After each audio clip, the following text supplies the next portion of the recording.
अनुत्तरम परम देवम स्वतंत्रम चिन्मयाद्वयम निरासंसम निजानंदम वंदे स्वात्मा महेश्वरम। विश्वेश्वरानंद विश्वबंधु संस्कृत एवं भारत भारती अनुशीलन संस्थान, पंजाब विश्वविद्यालय साधु आश्रम होशियारपुर, भारतीय शिक्षण मंडलम एवं संस्कृत भारती के शास्त्र रक्षण प्रकल्प के संयुक्त तत्वावधान में इस व्याख्यान सत्र का आज 49वां पाठ है।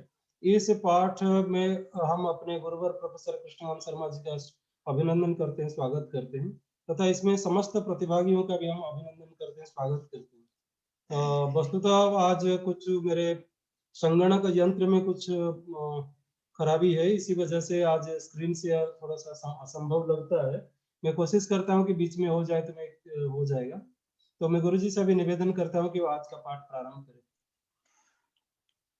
विश्वेश्वरानंद विश्वबंधु संस्कृत एवं भारत भारती अनुशीलन संस्थान, भारतीय शिक्षण मंडल एवं संस्कृत भारती के शास्त्र रक्षण प्रकल्प के संयुक्त तत्वावधान में हम लोग व्यास भाष्य सहित पातंजल योग सूत्र का अध्ययन कर रहे हैं। इस क्रम में हम लोगों ने शब्दार्थ प्रत्ययानाम इतरेतराध्यासात् संकरस्तत् प्रविभाग संयमात् सर्वभूत ऋत ज्ञानम, इस सूत्र को हम लोगों ने प्रारंभ किया था। बीच में उसका व्यवधान कुछ आ गया और अभी मैं सोचता हूँ प्रारंभ से ही इस सूत्र को आज देखें ताकि एक सातत्य बना रहे। तो सूत्र है शब्दार्थ प्रत्ययानाम इतरेतराध्यासात् संकरस्तत् प्रविभाग संयमात् सर्वभूत ऋत ज्ञानम। तो शब्दश्च अर्थश्च प्रत्ययश्च इति शब्दार्थ प्रत्ययाः, तेषां शब्दार्थ प्रत्ययानाम अर्थात शब्द अर्थ और प्रत्यय अर्थात ज्ञान, इनका इतरेतराध्यासात्, इतरेतराध्यासात् का तात्पर्य है अन्योन्य आरोप के कारण, एक दूसरे पर दूसरे के आरोप के कारण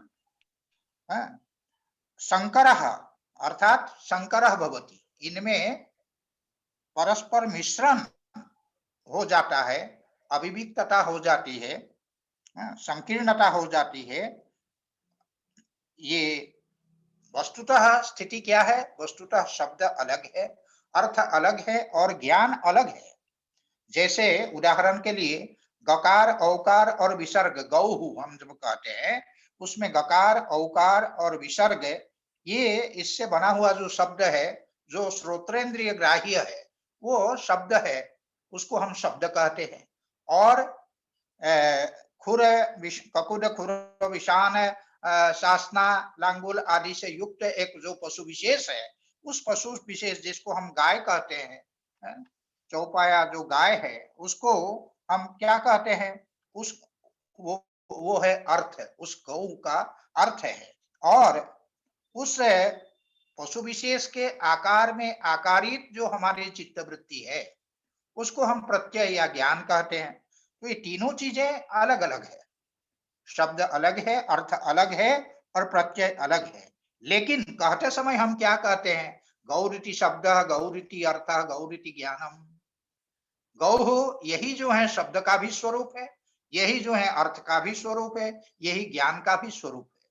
हमको शब्द को कहना है तो भी गौ कहते हैं, अर्थ जो गाय को दिखा करके कहना ये क्या है, तो गाय है, गौ है। और जो ज्ञान है, हमको जो ज्ञान हो रहा है वो भी गौ का ज्ञान है, तो इसीलिए उसमें भी गौ के आकार में आकारित हमारा ज्ञान है। इस प्रकार तीनों में जो है वही वही करके हमारा जो है एक दूसरे पर आरोप जो है हम करते हैं और ये स्वाभाविक रूप से वो होता है। तो ये जो मिश्रितता है या अविविक्तता है, इसी को कहा गया है संकरः। तो तत्प्रविभाग संयमात्, तत्प्रविभाग संयमात् अर्थात उसका जो परस्पर विभाग है, तेषां प्रविभागः तत्प्रविभागः, उनका जो विभाग है, शब्द अलग, अर्थ अलग और प्रत्यय अर्थात ज्ञान अलग, उस विभाग में अगर कोई संयम करता है योगी, उस संयम के करने से कौन सी सिद्धि प्राप्त होती है? तो कहते हैं सर्वभूत ऋत ज्ञानम, सर्वाणि भूता सर्वाणि च तानि भूतानि इति सर्वभूतानि। तो सर्वभूतानां यानी ऋतानि, समस्त प्राणियों का, समस्त भूतों की जो आवाज है, ऋत है, ध्वनि है, शब्द है, उसका बोध होता है, उनका ज्ञान हो जाता है, रूट का ज्ञान होता है, उनका बोध होता है, ये इसकी सिद्धि है, उस संयम की ये सिद्धि है, उस संयम से होने वाली। अब हम उस पर भाष्य देखते हैं। भाष्यकार कहते हैं तत्र वाग वर्णेष्वेव अर्थवती। वाग जो वाणी है वो क्या है, वर्णेशु एवं अर्थवती, अर्थात वर्णों का जो उच्चारण है उसको करने में ही वो वाणी जो है कृतार्थ हो जाती है। और बस इसका तात्पर्य क्या है कि वो सीधे वाणी जो है वो अर्थों के बोधक शब्द को उपस्थित नहीं करती है। अपना जो सामर्थ्य है वो उच्चारण, वर्णों के उच्चारण करने में ही उसकी समाप्त हो जाती है। तो ये वाणी की स्थिति है। तो इसलिए कहा तत्र वाग जो वाणी है वो वर्णेष्वेव अर्थवती। और श्रोत्रम च ध्वनि परिणाम मात्र विषयम। और श्रोत्रेंद्रिय क्या है, श्रोत्रेंद्रिय के लिए कहा ध्वनि परिणाम मात्र विषय, माने ध्वने परिणाम, ध्वनि परिणाम सएव विषय जस्य तादृशम। ध्वनि का परिणाम ही जो विषय हो जिसका, उसको कहेंगे ध्वनि परिणाम विषयम। वाणी के द्वारा उच्चरित जो ध्वनि है वही ध्वनि वीची तरंग न्याय से वह दूसरे ध्वनि को जो है उत्पन्न करता है। जैसे हम जल में एक कंकर अगर फेंकते हैं तो उसमें तरंग उत्पन्न होता है, और वो तरंग एक दूसरे तरंग को, दूसरे तीसरे को, तीसरे चौथे को, इस ढंग से वो तरंग जिस प्रकार से वो फैलती जाती है, ठीक उसी प्रकार से ये जो ध्वनि है, एक ध्वनि से ध्वन्यंतर और उस ध्वन्यंतर से पुनः ध्वन्यंतर, इस प्रकार से इस क्रम से वो परिणत होती जाती है। तो इस रूप की जो ध्वनिजन्य ध्वनि कर्णेंद्रिय में जाकर पहुंचती है, श्रोता उच्चारण करता है और वो ध्वनि जाकर के श्रोत्रेंद्रिय में पहुंचती है, श्रोता के जो कर्णेंद्रिय है उसमें जाकर पहुंचती है, उसी को हम ध्वनि परिणाम कहते हैं। ध्वनि का वही परिणाम है। इसीलिए कर्णेंद्रियगत यह जो परिणत ध्वनि है वो भी वाचक या अर्थबोधक वस्तुतः नहीं है। इस प्रकार से तो ये दोनों की स्थिति बता दी कि वो जो शब्द है, वो शब्द वो जिसका हम उच्चारण करते हैं वह वस्तुतः वो अर्थ का बोधन कराने वाला वो नहीं होता है, और जो श्रोत्रेंद्रिय है वो ध्वनि परिणाम मात्र विषयम पदम पुनर् नादानुसंहार बुद्धि निर्ग्राह्यम इति। और पद की क्या स्थिति है उसको बताते हुए भाष्यकार कहते हैं कि जो पद है वह नादानुसंहार बुद्धि निर्ग्राह्यम, नादानाम अर्थात वर्णात्मक ध्वनि नाम, जो वर्णात्मक ध्वनि है उसको हम नाद शब्द से कहते हैं, उसका जो अनुसंहार, अनुसंहार का मतलब पश्चातकालिक जो एकत्वापादन, हम पहले जब उच्चारण करते हैं गकार औकार विसर्ग इस ढंग से उच्चारण करते हैं, वस्तुतः भिन्न भिन्न है, लेकिन अंत में जाकर के उसको हम एक शब्द कहते हैं। ये जो एकत्व का आपादन, तस्य बुद्धि, उसको कहेंगे नादानुसंहार बुद्धि। उस बुद्धि के द्वारा तया बुद्धिया निर्ग्राह्यम, अर्थात ग्रहण योग्यम, उस बुद्धि के द्वारा जो ग्रहण योग्य होता है। कहने का तात्पर्य है कि जो नाद है, जो ध्वनि है, उन ध्वनि के का जो अनुसंहार है, अर्थात उसके पश्चात काल में होने वाला जो एकत्व का आपादन, उसकी जो बुद्धि है, एकत्वापादन रूपा या बुद्धि, वो जो बुद्धि है उस बुद्धि के द्वारा जो निर्ग्राह्य है, अर्थात जो ग्रहण योग्य बनता है, कौन, गकार औकार आदि वर्ण, वही जो है नाद है। तो इस प्रकार से नादानुसंहारकारिणी ये जो है ध्वनि है, इसको बताया। और बताने के बाद कहा वर्णाः एक समया संभवित्वात् परस्पर निरनुग्रहात्मानः। वर्णों की स्थिति क्या है, तो वर्ण जो है एक समय में सारे वर्णों का उच्चारण संभव नहीं है। आप ग ग न जब कहते हैं, पहला गकार का उच्चारण करने के पश्चात द्वितीय गकार जब तक आप उच्चारण करते हैं द्वितीय गकार का, तब तक जो है प्रथम गकार जो है वो उच्चरित जो ध्वनि है वो समाप्त हो जाती है। फिर जब तक नकार का उच्चारण करते तब तक वह समाप्त हो जाती है। इस प्रकार से एक एक चूंकि वर्ण समाप्त होता जाता है, इस कारण से क्या है, ये परस्पर जो है वो निरनुग्रहात्मानः, परस्पर एक दूसरे के उपकार्य और उपकारक ये नहीं बन पाते हैं। इसीलिए पदम अर्थबोधक शब्दत्व, अर्थात जो पद है वो क्या है, अर्थबोधक शब्द है। वो कहते हैं पदम अस्पृश्य अनुपस्थाप्य आविर्भूत अस्ति आविर्भूतास्तिरोभूताश्च इति प्रत्येकम अपद स्वरूपा उच्यन्ते। ते अर्थात ते वर्णाः, ते वर्णाः प्रत्येकम अपद स्वरूपा उच्यन्ते। वे जो वर्ण है, वे वर्ण क्या है, जो प्रत्येक जो वर्ण है वो असंस्पृश्य, असंस्पृश्य अर्थात जो अनुपस्थाप्य, स्पर्श न करके, अर्थात पद को उपस्थित न करके, आविर्भूता तिरोभूताश्च, आविर्भूत होते हैं और तिरोभूत होते हैं। जो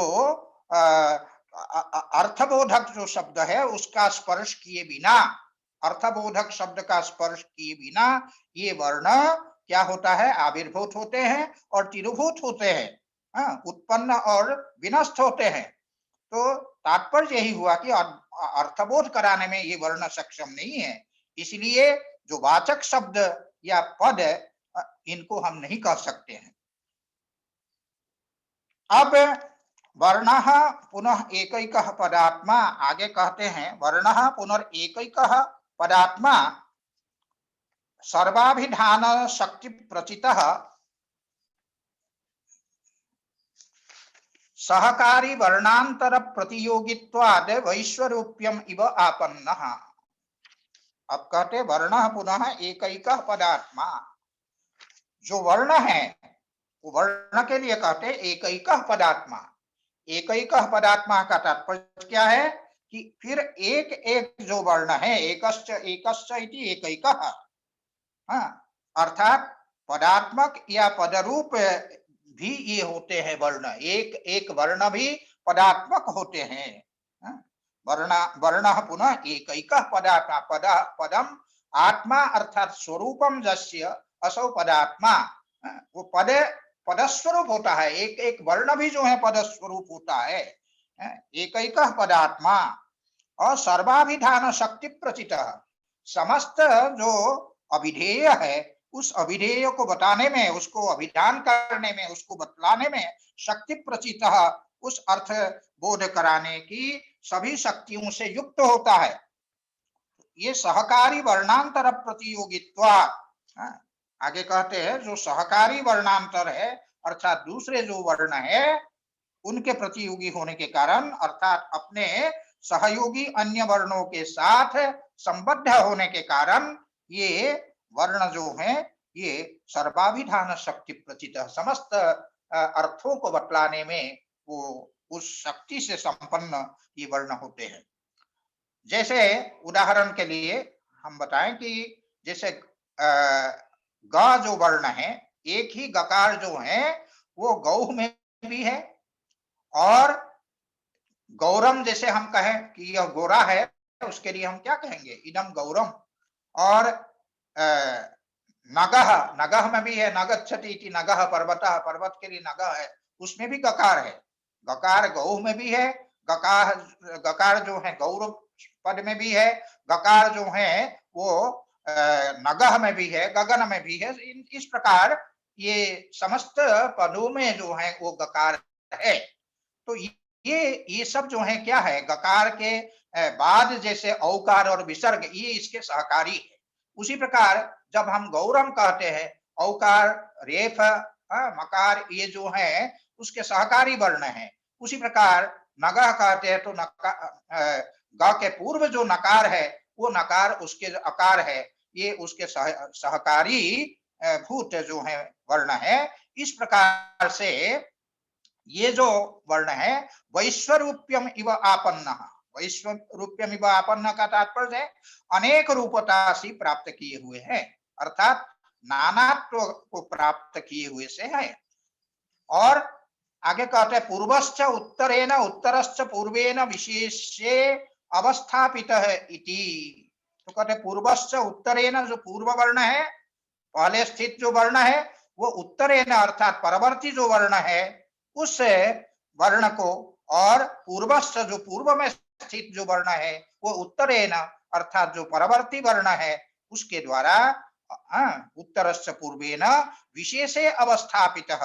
विशेषे, यहाँ विशेष का तात्पर्य है पदस्फोट, पदस्फोट में उसको अवस्थापित करते हैं, अखंड पदस्फोट के रूप में वो अवस्थित होते हैं, भाषित होता है। ये इसी कारण से आगे कहते हैं अवस्थापितः इति। एवं बहवो वर्णाः क्रमानुरोधिनो अर्थसंकेतेन अवच्छिन्नाः ईयन्ते एते सर्वाभिधान शक्ति परिवृता गकारौकार विसर्जनीयाः शासनादिमन्तम् अर्थं द्योतयन्ति इति। वर्णाः शासनादिमन्तम् अर्थं द्योतयन्ति। ये वर्ण जो है शासनादिमान गलकंबल आदि से युक्त जो एक पशु विशेष है उस अर्थ को द्योतित करते हैं ये वर्ण। तो किस प्रकार से ये द्योतित करते हैं उसको समझाते हुए यहाँ पर ये कहते हैं कि वर्णाः, ये जो वर्ण है, क्रमानुरोधिनः, क्रम की अपेक्षा रखते हुए, अर्थ संकेतेन अवच्छिन्नाः, अर्थ संकेत अर्थात स्फोट रूप जो पद से अभिन्न होने के कारण, उसका अभेद होने के कारण अर्थ विषयक संकेत से युक्त, ईयन्ते माने गम्यन्ते माने जाने जाते हैं। ईयन्ते का तात्पर्य है गम्यन्ते अर्थात ये जाने जाते हैं। तो सर्वाभिधान शक्ति परिवृताः, सर्वाभिधान अर्थात सब कुछ जो अर्थ है उसको बोधित करने की शक्ति से ये संपन्न होते हैं। एते गकारोकार विसर्जनीयाः, ये गकार, औकार और विसर्ग जो है ये शासनादिमन्तम अर्थम अर्थात गलकंबल आदि से युक्त जो अर्थ है, पशु विशेष है, उस पशु विशेष को, जिसको दूसरे शब्द में हम कहें गो जाति नामक जो अर्थ है, उस गो जाति नामक अर्थ को द्योतित करते हैं यही वर्ण। और इसीलिए तद एतेषाम अर्थ संकेतेन अवच्छिन्नानाम उपसंहृत ध्वनि क्रमाणाम स एको बुद्धि निर्भासः तत्पदम वाचकम वाच्यस्य संकेत्यते। अब ये कह रहे हैं तद एतेषाम, ये जो है ये जो वर्ण है अर्थ संकेतेन अवच्छिन्नानाम, अर्थ के संकेत से जो युक्त है ये वर्ण, ये उपसंहृत ध्वनि क्रमानाम, उपसंहृत अर्थात समाप्त ध्वनि क्रम माने अनुपूर्वी विशेष। जब हम गकार, औकार और विसर्ग का उच्चारण करते हैं, विसर्ग कहते कहते वो जो अनुपूर्वी विशेष है वो बन जाता है गौः। तो ये जो है ये शाम तेषाम तथोक्तानाम वर्णानाम, इस प्रकार के जो वो वर्ण है उनका यह एको बुद्धि निर्भासः, जब गौ हम कहते हैं, गौ को हम एक पद जैसे हम कहते हैं, एक बुद्धि से निर्भास जिसका होता है, एकत्व बुद्धि से युक्त निर्भासन जिसका होता है, वो एक बुद्धि का प्रकाश ही तत् वह वाच्य से माने अर्थ का जो पशु विशेष रूप जो अर्थ है उसका वाचकम वही बोधक होता है। संकेत्यते, उसी को संकेतित किया जाता है। इस प्रकार से वस्तुतः जो बुद्धिनिष्ठ है, बुद्धिनिष्ठ जो पदस्फोट है, क्योंकि एकत्व जो है वो बुद्धि में है, वस्तुतः नहीं है। क्योंकि एकत्व इसीलिए नहीं बन पाता है कि जिस समय गकार का उच्चारण करते हैं उस समय औकार नहीं है, जब तक औकार का उच्चारण करते तब गकार नष्ट हो जाता है। इस प्रकार से उच्चरित प्रध्वंसी होने के कारण वो एक साथ सबका उच्चारण चूंकि संभव नहीं है, इसीलिए एकत्व जो है वो बुद्धि में ही संभव है। बुद्धि में ही संभव होने के कारण इसको हम कहेंगे कि बुद्धि में विद्यमान जो पदस्फोट है, बुद्धिनिष्ठ जो पदस्फोट है, वही जो है वाचक पद है। लेकिन व्यंग्य व्यंजक अभेद के कारण उन विशेषणों वाले वर्णों को भी हम पद कहते हैं। ये व्यंजक है ध्वनि या वर्ण उस पद का, उस स्फोट रूप पद का, चूंकि ये व्यंजक है, ये ध्वनि या वर्ण, इस कारण से इन वर्णों को भी हम पद कहते हैं। तो इस प्रकार से ये भाष्यकार ने ये बताया। इसके बाद तद एकम पदम एक बुद्धि विषयम एक प्रयत्नाक्षिप्तम अभागम अक्रमम अवर्णम। अब इसीलिए पद का जो स्वरूप है उसको बताते हुए कहते हैं तद एकम पदम, ये जो स्फोट रूप पद है वो एक है। वर्ण जिस प्रकार अनेक है उस प्रकार से ये पद जो स्फोट है, पद स्फोट रूप जो पद है वो अनेक नहीं है, अपितु वो एक है, एकमुद्धि निर्ग्राही है वो, एक बुद्धि विषय है। और एक प्रयत्नाक्षिप्तम, एक प्रयत्न से, एक बुद्धि विषयम, एक बुद्धि का वो विषय है, और एक प्रयत्नाक्षिप्तम, एक प्रयत्न से, एक ही प्रयत्न से वो व्यंजित होने वाला है। ध्वन्यादि रूप एक ही प्रयत्न के द्वारा ये व्यंजित होते हैं, उपस्थापित होते हैं। कौन? ये पद। तो और कैसा है? अभागम, कहते हैं उसमें कोई भाग या अंश नहीं है, वो अखंड है, इसीलिए उसको अखंड पदस्फोट कहते वैयाकरण, अखंड है। और वस्तुतः कोई क्रम नहीं है, अक्रम है। बुद्धि में जो विद्यमान है वो पदस्फोट जो है अक्रम है, क्रम रहित है, एकाएक जिसका स्फुरन होता है, इस प्रकार का वो पदस्फोट है।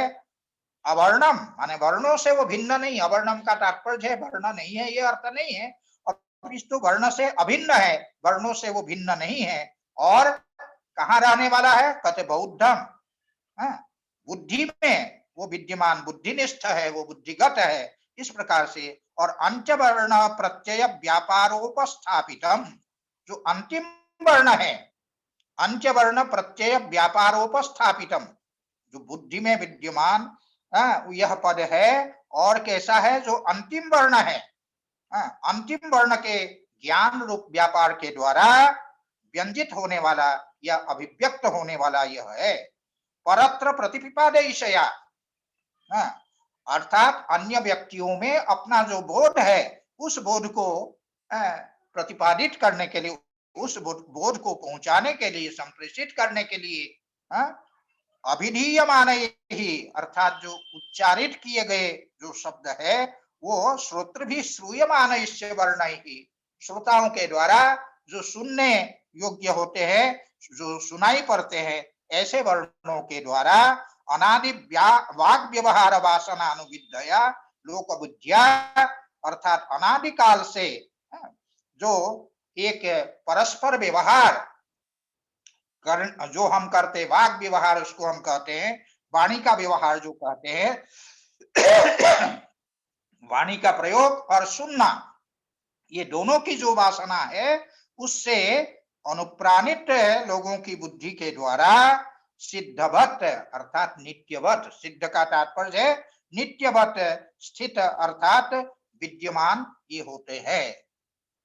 बौद्धम अंत्यवर्ण प्रत्यय व्यापार रूप स्थापितम परत्र प्रतिपिपादयिषया वर्णैरेव अभिधीयमानैः श्रूयमानैश्च श्रोतृभिः अनादि वाग व्यवहार वासनानुविद्या लोकबुद्ध्या सिद्धवत, सिद्ध के समान, नित्य के समान, संप्रतिपत्या, संप्रतिपत्या मतलब इसके पहले भी ये शब्द आ चुका है, सदृश व्यवहार परंपरा को हम कहते हैं संप्रतिपत्ति।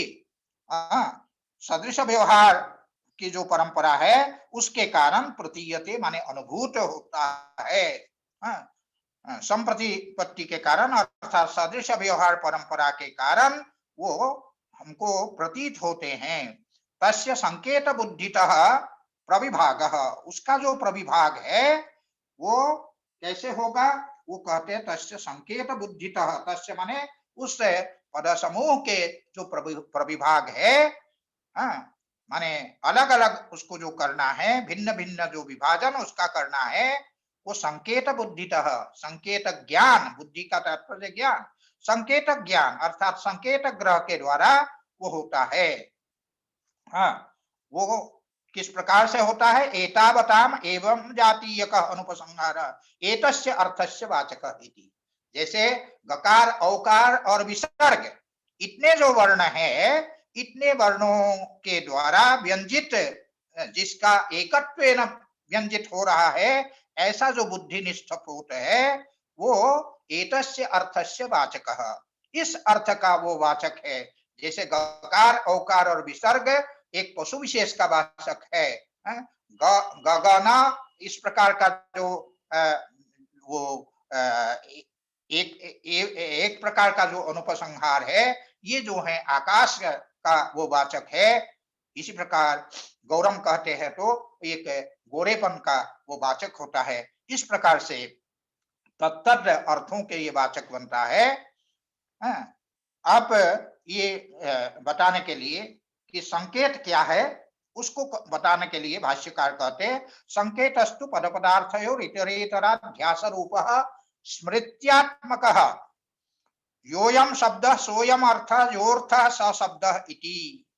अब संकेत जो है, संकेत क्या है? कहते संकेतस्तु पद पदार्थयो हो, संकेत जो होता है वो पद और पदार्थ का, पद और पद का जो अर्थ है उसका इतरेतराध्यास रूप है, एक दूसरे पर आरोप रूप है, वो एक दूसरे पर आरोप रूप वो है। और वह संकेत एक दूसरे पर माने शब्द पर अर्थ का आरोप, अर्थ पर शब्द का आरोप, इस प्रकार से इतरेतराध्यास रूप एक दूसरे के आरोप रूप है। और स्मृत्यात्मक, वो स्मृतिनिष्ठ है। स्मृतिनिष्ठ है किस प्रकार का, उसका स्वरूप क्या है?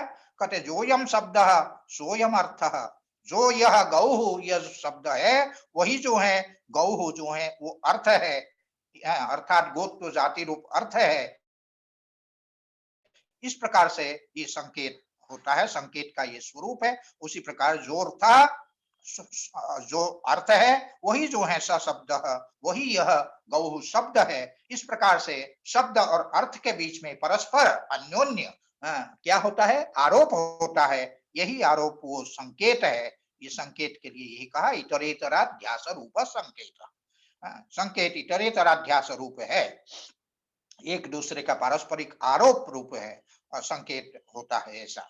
एवं इस प्रकार से एते शब्दार्थ प्रत्ययाः इतरेतराध्यासात् संकीर्णाः, इस प्रकार से ये इतरेतराध्यास रूप संकेतो भवति। एवं एते शब्दार्थ प्रत्ययाः इतरेतराध्यासात् संकीर्णाः, इस प्रकार से ये शब्द अर्थ और जो प्रत्यय है अर्थात ज्ञान है, शब्द अर्थ और ये ज्ञान परस्पर एक दूसरे के आरोप रूप होने के कारण उसमें वो संकीर्ण है, माने मिले हुए है। ये संकीर्ण है अर्थात अविव्यक्त है, उसको अलग हम नहीं कर पाते हैं, मिश्रित है। इस प्रकार से उनका मिश्रण जो है वो उसको बतलाया। गौरिति शब्द, गौरिति अर्थ, गौरिति ज्ञानम, क्योंकि हम शब्द को कहने के लिए भी गौ कहते हैं, अर्थ को कहने के लिए भी गौ कहते हैं, और जो गौ का ज्ञान है उसको बतलाने के लिए भी हम गौ ही कहते हैं। इस प्रकार से प्रत्येक को, शब्द को, अर्थ को और ज्ञान को गौ गौ इस प्रकार से कहने के कारण ये जो है क्या है, एक दूसरे का आरोप एक दूसरे पर हम करते हैं। यह ऐसा प्रविभागज्ञ स सर्ववित्, जो इसके जो प्रविभाग है उसको जानने वाला होता है, वह क्या होता है?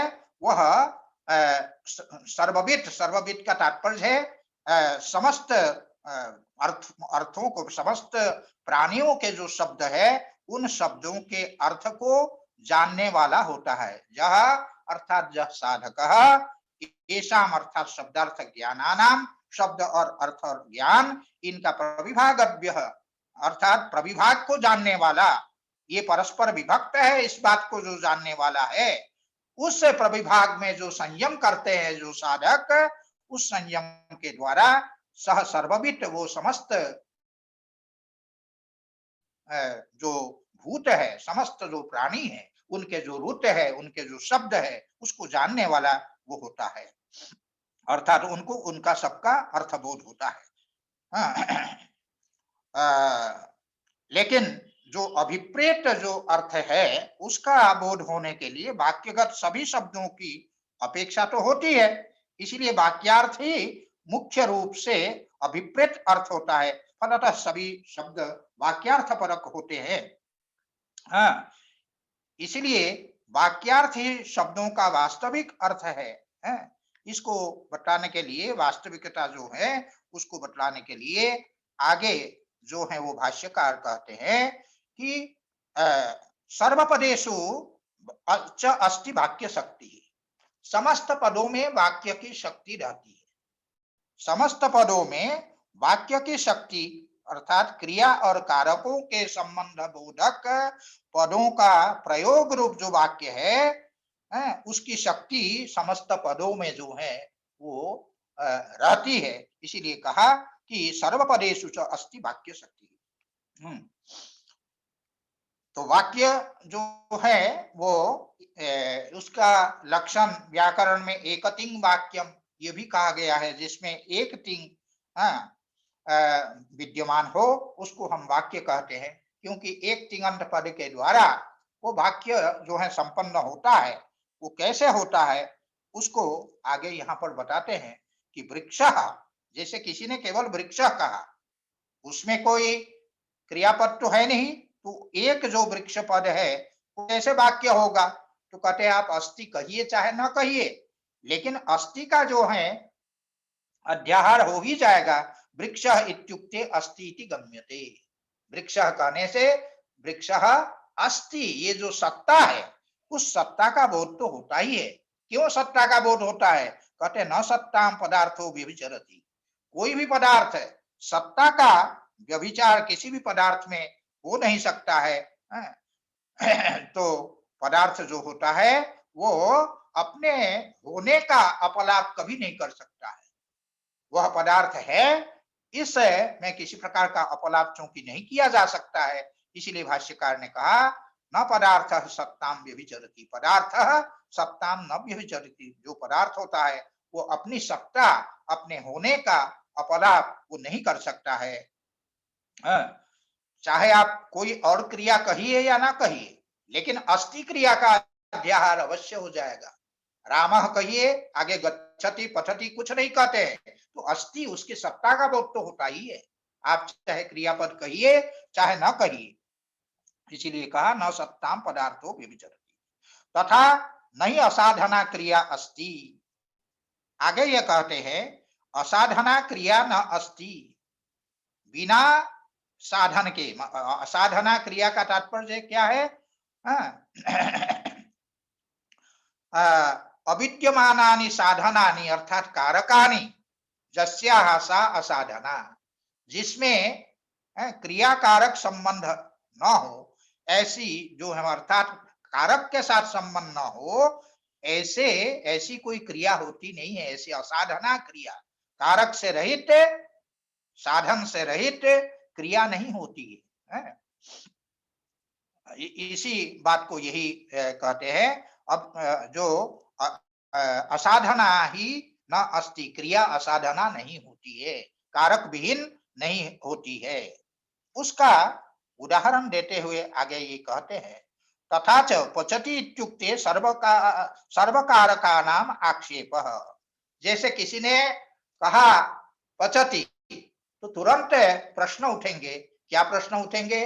कह पचति, किम पचति, केन पचति, ये सारे जो है प्रश्न उसमें उपस्थित होंगे। जैसे ही प्रश्न उपस्थित होंगे, एक एक का उत्तर मिलता जाएगा, तो वाक्य पूरा आपके सामने उपस्थित हो जाएगा। जैसे कहा, आगे उसी को कहते हैं कि सर्व कारका नाम आक्षेप, समस्त कारकों का उसमें आक्षेप हो जाता है। कर्ता का भी आक्षेप होगा, कर्म का भी आक्षेप होगा, करण का भी आक्षेप होगा। इस प्रकार से समस्त कारकों का आक्षेप उसमें केवल पचति आपने क्रियापद का उच्चारण किया तो हो जाता है। तो फिर कहते क्यों है?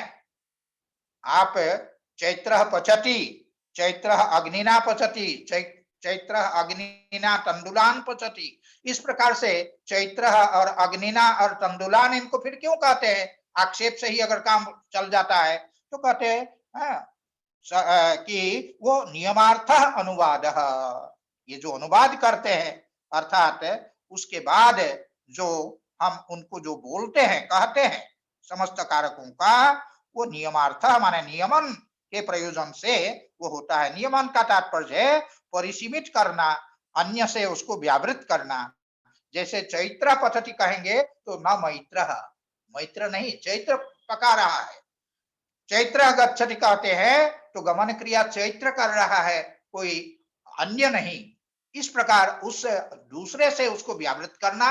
उसी प्रकार अग्निना पचति, अग्नि के द्वारा उसको पका रहा है, तो यहाँ अग्निना आया तो अग्निना के द्वारा अन्य की व्यावृत्ति हो जाती है। और उसी प्रकार तंडुलान, तंडुल भी हो सकता है, शाक भी हो सकता है, तो तंडुलान कहने से जो है शाक की व्यावृत्ति हो जाती है। इसीलिए अन्य व्यावर्तन यही जो है नियमन है। इसी नियमन के लिए अनुवाद माने उनका कर्ता का आदि जो कारक है, उन कारकों का अनुवाद वही किया जाता है।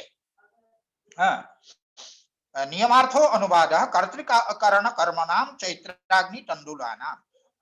चैत्राग्नि कर्तृकरण कर्मणाम चैत्राग्नि तंडुलानाम क्रमशः अन्वय होगा।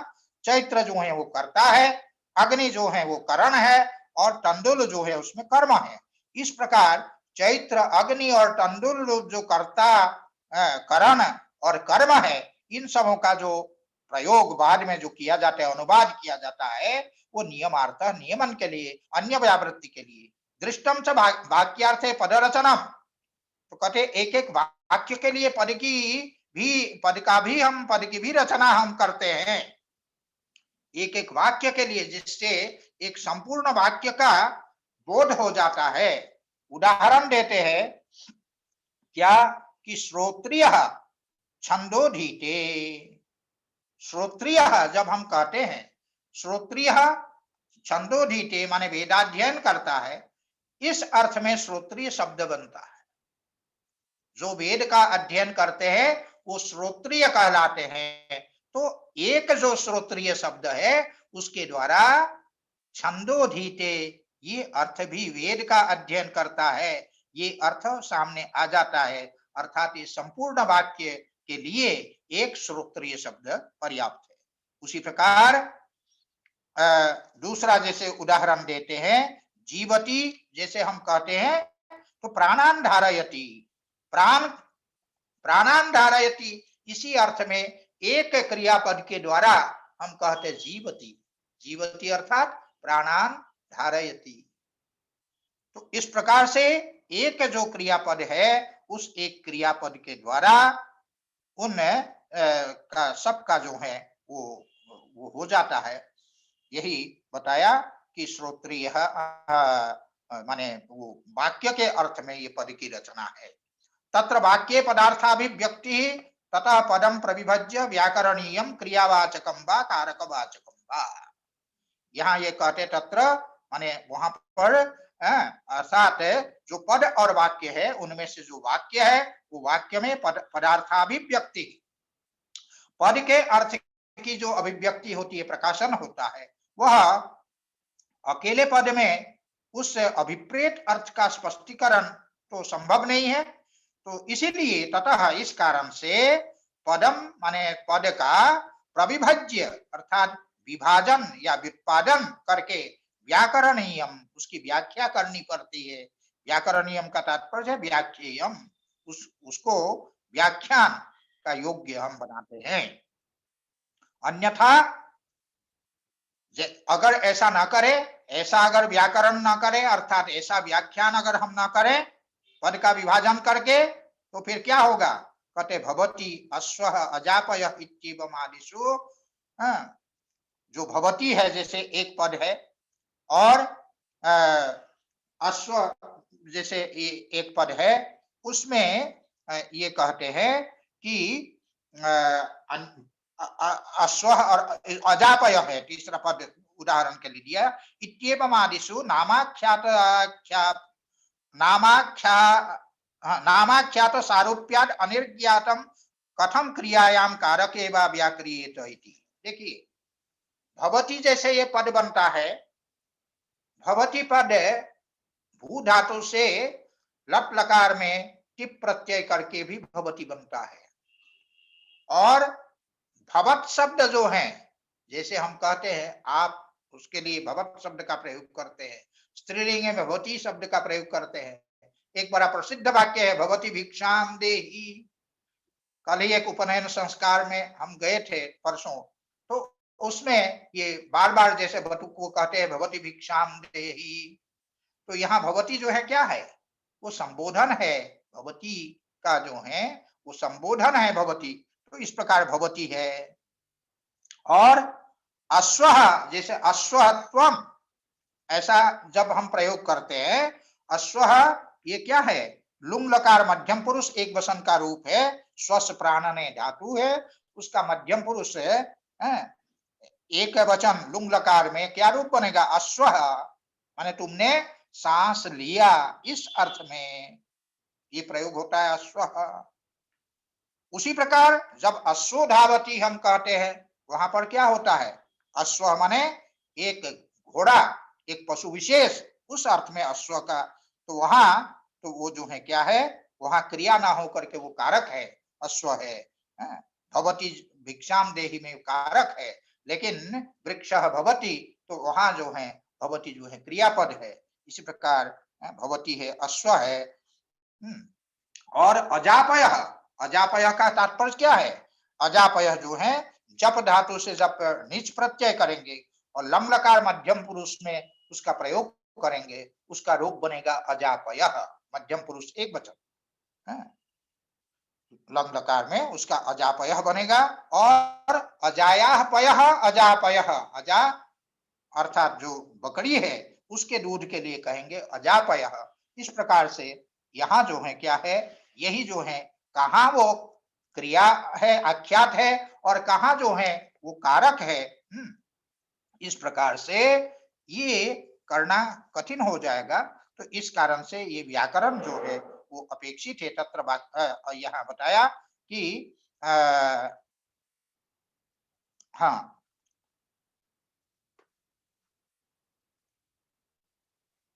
तेषां शब्दार्थ प्रत्ययानां प्रविभाग, ये तो हो चुका था। हाँ, स्वः क्रिया का,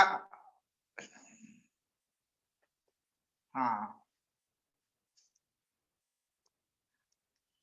अश्वः अजापयः इत्येवम् आदिषु नामाख्यात सारूप्यात्, नाम और आख्यात में समान रूपता के कारण भवती जो नाम है भवती भिक्षाम देही में, और भवती जो क्रिया है उसमें जो है परस्पर जो है क्या है, नाम और आख्यात में परस्पर जो है क्या है, सारूप्य है। सारूप्य होने के कारण कौन क्रियापद है, कौन जो है कारक है, नाम है, ये फिर जानना कठिन हो जाएगा। कथम क्रियायाम कारके वा व्याक्रियेत, क्रिया के अर्थ में प्रयोग हुआ है या कारक के अर्थ में प्रयोग हुआ है, इसका व्याख्यान इसके बिना कैसे करेंगे। तेषाम शब्दार्थ प्रत्ययानाम प्रविभागः, ये जो शब्द अर्थ है और प्रत्यय अर्थात जो ज्ञान है उनका प्रविभाग, तद यथा श्वेतते प्रासादः इति क्रियार्थः। श्वेतते प्रासादः अर्थात जो प्रासाद है वो प्रासाद क्या है, सफेद हो रहा है। सफेदी जैसे हम करते हैं तो उस अर्थ में श्वेतते प्रासादः ऐसा प्रयोग होता है, श्वेतते। तो श्वेतते का अर्थ है, श्वेत शब्द से जो है वो उसको श्वेतते बनाया जाता है, नाम धातु जिसको वो बोलते हैं। तो मकान सफेद हो रहा है, इस अर्थ में श्वेतते का हम प्रयोग करते हैं। तो ये श्वेतते क्या हुआ, क्रियावाचक हुआ, इसीलिए क्रियार्थः अर्थात क्रियावाचक। और श्वेत प्रासाद जैसे हम कहते हैं सफेद मकान, यहाँ पर जो है श्वेत जो है वो क्या है, वो प्रासाद का विशेषण है, विशेषण के रूप में वो आया हुआ है श्वेत प्रासाद। तो ये कारकार्थ हुआ, ये क्रियार्थ न हो करके, क्रियावाचक न हो करके वो कारकार्थ हो जाता है। वही शब्द जो है कारक भी होता है और क्रिया भी अर्थ होता है। श्वेत प्रासाद इति कारकार्थ शब्द, क्रिया कारकात्मा तदर्थः। इसीलिए जो वो अर्थ है वो कैसा है, क्रिया कारकात्मा, क्रियारूपी भी है, क्रियारूपी अर्थ और कारक अर्थात संज्ञा रूपी अर्थ ये दोनों जिसमें हो उसको कहेंगे क्रिया कारकात्मा। और प्रत्यय अर्थात इन अर्थों का जो ज्ञान है वो भी क्रिया रूपाकार भी है और कारक रूपाकार संज्ञा रूपाकार भी है। क्योंकि ज्ञान जब होता है, जब क्रियात्वेन ज्ञान होता है तब वो क्रियारूप है हमारा ज्ञान। जब एक संज्ञात्वेन उसका बोध होता है तब फिर वो संज्ञारूप है। इस प्रकार से ज्ञान का आकार भी क्रिया आकार, क्रिया के आकार में भी होता है और संज्ञा के आकार में भी ज्ञान होता है। ये दोनों प्रकार का वो ज्ञान होता है, उसको इसमें बताया गया क्रिया कारकात्मा तदर्थः प्रत्ययश्च। तस्मात् क्यों सोयम अभी सोयम इति अभिसंबंधात् एकाकार एव प्रत्यय संकेत इति। तो कहते हैं जैसे सोयम इति अभिसंबंधः, सोयम ये वही है जो सोयम माने यह शब्द या अर्थ क्रमशः वही अर्थ या शब्द है। इस प्रकार से इस प्रकार से क्या होता है, अभिसंबंधात् परस्पर इनका अभेद संबंध की कल्पना के कारण संकेते जो संकेत होता है उसमें क्या होता है, एकाकार प्रत्यय, एकाकार प्रत्यय होता है, एकाकार ज्ञान होता है, अभिन्न रूप से ज्ञान होता है। दोनों मानो अभिन्न है, शब्द और अर्थ दोनों अभिन्न है, इस रूप में उसका ज्ञान होता है। किसमें, संकेत में। तो यस्तु श्वेतः अर्थः सह शब्द प्रत्ययोर आलंबनीभूतः। जो श्वेत अर्थ है वो शब्द और ज्ञान दोनों का आलंबन है। जस्तु श्वेत अर्थ, श्वेत रूप जो वस्तु है, श्वेत रूप जो भी पदार्थ है वो पदार्थ क्या है, वह शब्द प्रत्ययो आलंबनीभूतः, शब्द का भी आलंबन है और प्रत्यय का भी अर्थात ज्ञान का भी वो आलंबन होता है। सही स्वाभिरवस्था भी, और वह जो है अपनी अवस्थाओं से विक्रियमानो न शब्द सहगतो न बुद्धि सहगतः, और वह अपनी जो अवस्था है, अपनी जो नूतनता और पुरानता, ये उसकी अवस्थाएं हैं। वस्तु की, पदार्थ में क्या है, नूतनता भी होती है, पुरातनता भी होती है। ये पुरातनता और नूतनता रूप जो अवस्था है, या वो पदार्थ हल्का है या भारी है, इस प्रकार से उसकी जो विभिन्न जो अवस्थाएं हैं वो विभिन्न अवस्थाओं के रूप से विक्रियमान अर्थात परिणाम को प्राप्त होता हुआ न शब्द सहगतः, न तो शब्द के साथ वो जाता है, और न बुद्धि सहगतः, न जो है वो बुद्धि अर्थात जो ज्ञान है वो ज्ञान के साथ। तात्पर्य क्या है, तात्पर्य यह है कि वह अर्थ अपने धर्मों, लक्षणों और अवस्थाओं के द्वारा जब परिणत होता रहता है, उस समय उसके वाचक शब्द और तदाकारित जो ज्ञान है, उस ज्ञान में अर्थगत परिणाम नहीं होते हैं। उन शब्दों एवं ज्ञानों के परिणाम अर्थगत परिणाम से अलग होते हैं। यहीं पर तीनों का अलग अलग होना स्पष्टतः जो है वो सिद्ध हो जाता है। इस प्रकार से शब्द एवं प्रत्ययो न इतरेतर सहगतः इति अन्यथा शब्द अर्थः अन्यथा प्रत्यय इति विभाग। तो कहते हैं इस प्रकार से ये जो है प्रत्यय अर्थात जो ज्ञान है वह भी अपनी जो उसकी अवस्थाएं है उन अवस्थाओं के द्वारा परिणत होता हुआ अपने आलंबनीभूत जो अर्थ है वह तदवाचक शब्द के रूप से वो नहीं परिणत होता है। न इतरेतर सहगतः माने एक दूसरे के साथ वो परिणत नहीं होता है। इति इसलिए ये सिद्ध होता है क्या, अन्यथा शब्द क्या सिद्ध होता है, अन्यथा शब्द अन्यथा अर्थ अन्यथा प्रत्यय माने शब्द अन्य प्रकार का है और अर्थ जो है अन्य प्रकार का है और ज्ञान जो है अन्य प्रकार का है, माने ये परस्पर भिन्न है। इति प्रविभाग, इस प्रकार तीनों में वस्तुतः जो भिन्नता है वो भिन्नता वो सिद्ध हो जाती है।